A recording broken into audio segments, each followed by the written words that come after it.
नमस्कार दोस्तों, हमारे YouTube चैनल में आपका फिर से स्वागत है। आइए आज हम जानते हैं कि भगवान श्री राम को 14 वर्षों का वनवास क्यों मिला था।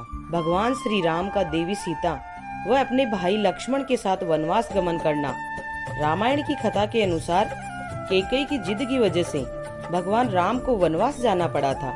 लेकिन यह मात्र एक दृश्य घटना है। श्री राम के गमन के पीछे कई और भी कारण थे जिन्हें वही व्यक्ति समझ सकता है जिन्होंने रामायण को पढ़ा हो और समझा हो। कैकेयी ने हमेशा राम को अपने पुत्र भरत के समान ही प्रेम किया। कैकेयी ने राम के साथ कभी भी भेदभाव नहीं किया। यही वजह थी कि जो भरत को पता चला कि राम वनवास किसकी वजह से जा रहे हैं तो उनको बहुत आश्चर्य हुआ। तब भरत बहुत हैरान थे। और सच बात यह है कि कैकेयी ने ये जानबूझकर नहीं किया था, इनसे ये काम देवताओं ने करवाया था। यह बात रामचरितमानस के दोहे से स्पष्ट होती है। विपत्ति हमारी बिलो की बड़ी, मातु करिए सोऊ आजू, रामू चाही बन राजू, तजी होई सकल सुरकाजू। माता कैकेयी ने तो जिद ही की थी, वह देवताओं द्वारा की गई प्रदत्त थी। देवी सरस्वती ने माता कैकेयी की दासी मंथरा की बुद्धि को वश में करके उनसे कैकेयी के कान भरने को कहा और कैकेयी को कहा, अगर राम वनवास को नहीं जाएंगे तो भरत राजा नहीं बन पाएगा। इस वजह से कैकेयी ने जिद कर ली और अपने आप को कोप के कमरे में बंद कर लिया।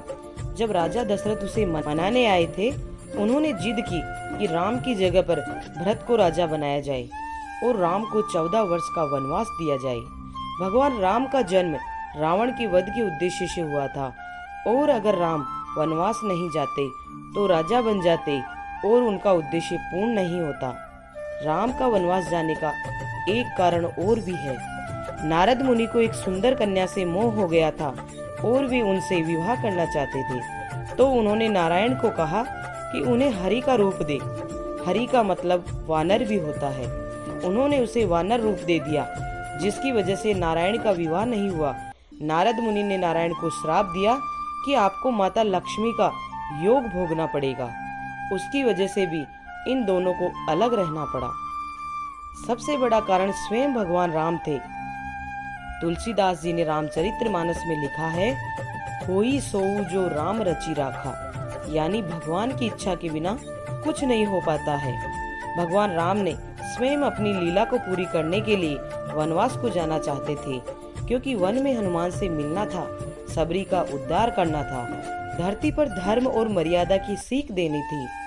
इसलिए राम जन्म से पहले ही तय कर चुके थे कि वनवास जाना है, पृथ्वी से पाप का भार कम करना है। तो देखा आपने, प्रभु श्री राम की अद्भुत लीलाएं हैं और कहते हैं कि विधि के विधान को कोई भी नहीं टाल सका। जो हमारी किस्मत में लिखा है वो होकर ही रहता है। वही भगवान श्री राम के साथ पहले से लिखा हुआ था, वही सब आखिर में हुआ। अगर आपको हमारा ये वीडियो पसंद आया है तो प्लीज इसे लाइक करें और अपने दोस्तों के साथ शेयर करें। साथ ही हमारे YouTube चैनल को सब्सक्राइब करना ना भूलें। धन्यवाद।